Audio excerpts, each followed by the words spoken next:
All right, Orchestra 1, we're on page 26 again this week. You are doing exercises number 3 and 4. There will be no scale for this week. For exercise number 3, you do not need to play the repeat. We're working with eighth notes.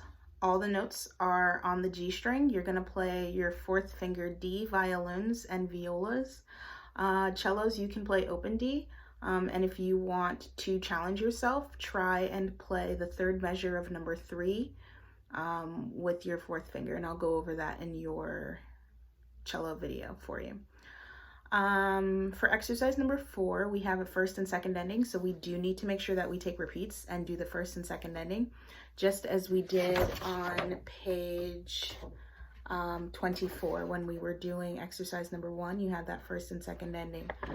Okay, so the first time you play from the beginning to the repeat sign in the first box, and then you jump back to the beginning for the second time, play up until the measure before box 1, skip box 1 and jump to box 2. Okay, and I'll play that through for you so that you understand a little bit better. Okay, so here's exercise number 1. You have your eighth note, so it's going to be 1 and 2 and 3, 4. Remember, those quarter notes are going to be longer than your eighth notes, okay? So, exercise number 3. 1, 2, ready, and...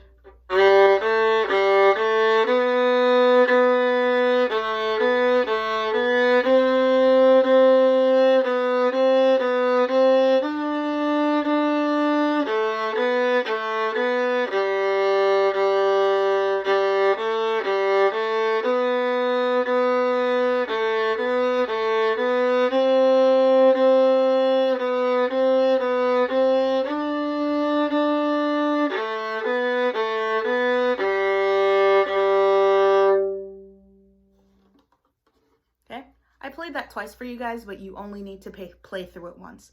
Remember that you're going to use your fourth finger on the D in measure 3. Okay, so you have to really stretch that fourth finger up and get it to sound the exact same as your fourth finger, as your open D on the D string.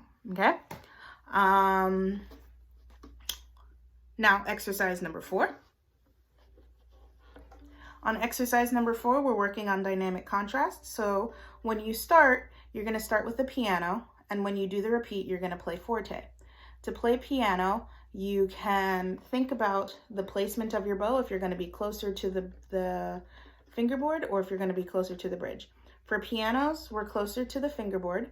We're going to play with a lighter bow, so you're not going to use as much weight in your bow. Okay, and you're going to manipulate the speed a little bit. Let's use a slower bow stroke. So instead of, we'll get closer to the fingerboard. Okay, to get a soft sound. When we're going to that forte, we're going to get closer to the bridge. Okay, closer to the bridge. Okay, a little bit more weight in your hand. Okay, with that pointer finger, a little bit more weight. Okay, and a faster bow stroke.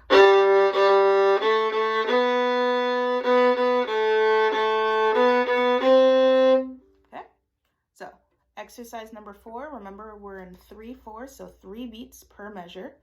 Remember your eighth notes are going to be da-da. Okay, so 1, 2, 3, and 1, 2, 3, and 1, 2, 3, and... Okay, exercise number 4. 1, 2, 3, 1, ready, and...